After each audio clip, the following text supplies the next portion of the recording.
Assalamualaikum warahmatullahi wabarakatuh. Kembali lagi bersama saya Kanesa Pelara. Hari ini saya akan menjelaskan tentang business plan. Apa itu business plan? Secara singkatnya, business plan adalah tujuan-tujuan untuk mencapai tujuan tersebut. Untuk memenuhi syarat business plan, yaitu harus adanya modal. Modal yang berarti uang. Jika uang tersumbat, maka business plan juga akan terhambat. Persiapan apa saja sebelum membuat bisnis plan? Yang pertama, kenali dulu bidang bisnis kamu, seperti bisnis apa dan bagaimana kalian menjalankannya. Nah, biasanya ini memuat tentang kelemahan dan kekuatan suatu bisnis.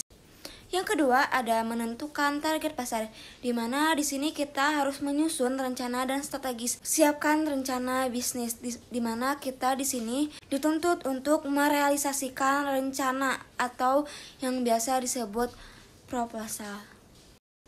Lalu, bagaimana cara membuat proposal bisnis? Yang pertama ada ringkasan eksekutif, di mana di sini kita harus mendeskripsikan bisnis yang akan kita jalani, kemudian membuat inovasi serta kapan bisnis kita akan dimulai. Yang kedua ada latar belakang perusahaan, di mana di sini kita menjelaskan tentang sejarah perusahaan, pihak yang terlibat, kondisi penjelasan, rencana pengembangan usaha, serta produk dan mengenai usaha yang akan kamu tuju. Yang ketiga ada analisis pasar dan pemasaran. Di sini bisnis menitik beratkan kepada konsumen, di mana kita harus menganalisis tentang kuantitatif dan kualitatif, karakteristik suatu bisnis dan promosi dan harganya.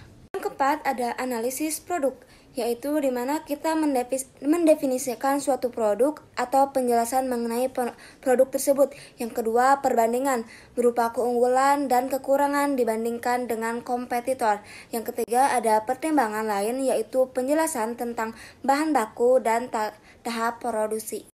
Yang kelima adalah analisis manajemen atau sumber daya manusia. Yang pertama ya pasti kita harus menganalisis tentang manajemen itu sendiri dan sumber daya manusianya.